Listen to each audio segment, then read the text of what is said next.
Windy Hill Farms is located in the Whitesand community along Highway 26, Poplarville, Mississippi. By day is a commercial breeding and research farm for Beefmaster cattle. At night is the most haunted commercial industry in the Mississippi. The hotspot for ghostly activities is extreme back pasture. Seldom is there a night when the transparent form of a past owner or manager isn't walking the shortcut across the secluded fence line and the nearby settlement of the Bazor Town. I've heard the old farmer talking to what I presume was once his dog.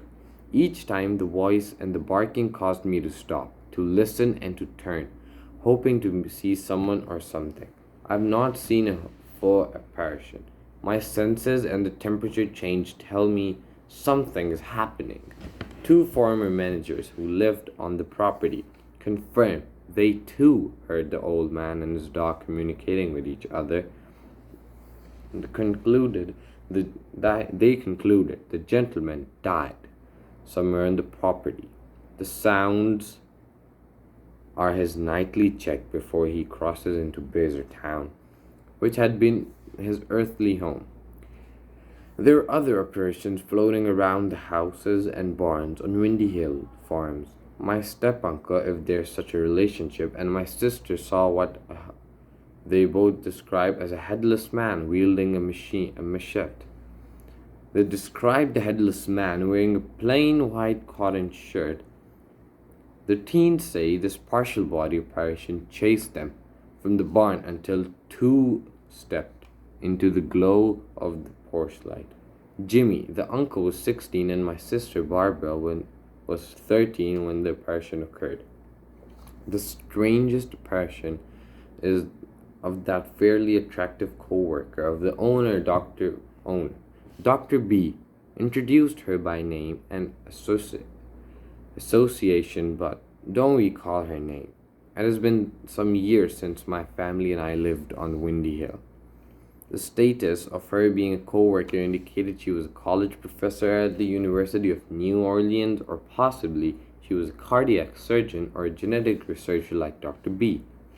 As hired help, our responsibility was to see that she was comfortable and to respect her privacy. We tried to keep the gossip and unfounded rumors silent while she was a guest of Windy Hill Farms. When a married man brings a highly attractive woman for a weekend at his country property, suspicion rises, and gossiping tongues engage. When Angela did not leave with her host, suspicions began to rise even higher. The manager's wife rumored that Angela would be the next mistress of Windy Hill. Her husband, my stepfather, busied her helping him with his chores, and an exhausted body did little to quiet her mind. When Angela was mysteriously found dead, suspicion soared uncontrollably higher.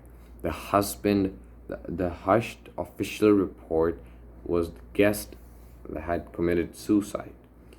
Her decomposing body was discovered when buzzards alerted the manager to what he first thought that might be a dead cow, calf, or horse. Whatever was decomposing had to be recorded. The remains would have been buried or burned. The sheriff's department was alerted.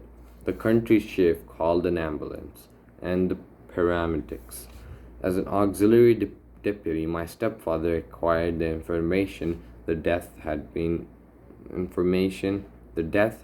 ruled a suicide. The most frightening thing to happen at the farm was the death and resurrection of my black Burmese cat. Pretty Baby had met her demise on Highway 26 directly in front of the farm. Her corpse lay on the asphalt for days. On the fourth day of her decomposing, Pretty Baby jumped through the living room window, causing my phonograph to begin playing the album I paused earlier. My family and I were shocked that the cat returned.